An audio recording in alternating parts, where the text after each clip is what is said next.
చాలామంది కేవలము లోక సంబంధమైన జ్ఞానం కొరకే ప్రార్థన చేసేవారు ఉన్నారు. ఈరోజు మీరు ఒక కొత్త విషయం తెలుసుకుంటున్నారు. దేనికోసం మనం ప్రార్థన చేయాలి? విశ్వాసం విషయంలో పెట్టే పరీక్షలో నేను గెలవటానికి, నేను విజయం సాధించడానికి. ప్రభువా, నాలో జ్ఞానం లేకపోతే ఆ జ్ఞానం దయచేయ. చాలాసార్లు మన జీవితాల్లో ఎన్నో చెడు వార్తలు కావచ్చు, ఎన్నో ఇబ్బందికరమైన సంఘటనలు మనం ఎదుర్కొంటాం. కానీ దీని కూడా మాట వినగానే పడిపోవాల్సినటువంటి పరిస్థితి మనం కనపరచాల్సిన అవసరం లేదు. ఓర్పు కలిగి ఉంటే, ఎందుకంటే అబ్రహాము గారు ఆ మాట విన్నప్పుడే అతను కూడా ప్రాణం ఒకటేసారి వెళ్ళిపోయినట్టు ఉండొచ్చు. అవును కదా?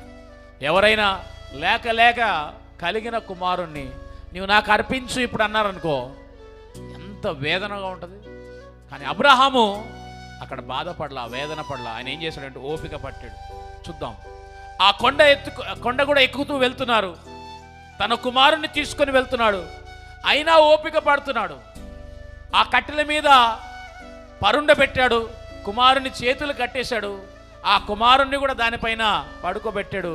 ఇక చంపటానికి కూడా తన యొక్క ఆయుధాన్ని తీసిన ఇంకా ఓపిక కలిగి ఉంటున్నాడు.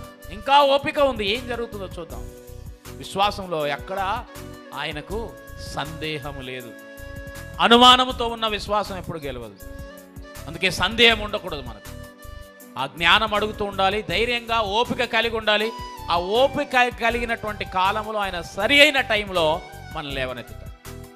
అందుకే దేవుడు పరిశోధిస్తాడు, మనందరి విశ్వాసాన్ని పరీక్షిస్తాడు. అందుకని ఆయన కేవలం విశ్వాసం అనే పరీక్షనే కాదు, ఆయన తప్పకుండా ప్రతి ఒక్కరి హృదయాన్ని పరిశోధిస్తాడు. మన హృదయాన్ని పరిశోధించేటువంటి దేవుడు. అందుకే అంటున్నాడు చూడండి, యెహోవా అను నేను హృదయమును పరిశోధించువాడను. మనలో ఆయాసకరమైన మార్గం ఉండకుండా ఎల్లప్పుడూ బ్రతకాలి. అందుకని హృదయాన్ని పరిశోధించేవాడు కనుక మన హృదయంలో ఆయనకు ఆయాసము కలిగించేటువంటివి ఉన్నాయనుకోండి, మన హృదయంలో ఉన్నాడు అనుకోండి, దేవుడు పెట్టిన హృదయం అనే పరీక్షలో మనం ఫెయిల్ అయిపోతాం. అందుకే ఎప్పుడు మన హృదయము దేవునికి ఆయాసకరమైన వాటితో నింపుకొనకూడదు.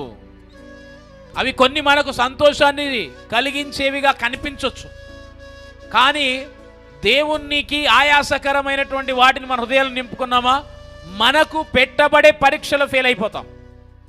అందుకని ఆయన హృదయాన్ని పరిశోధించేవాడు.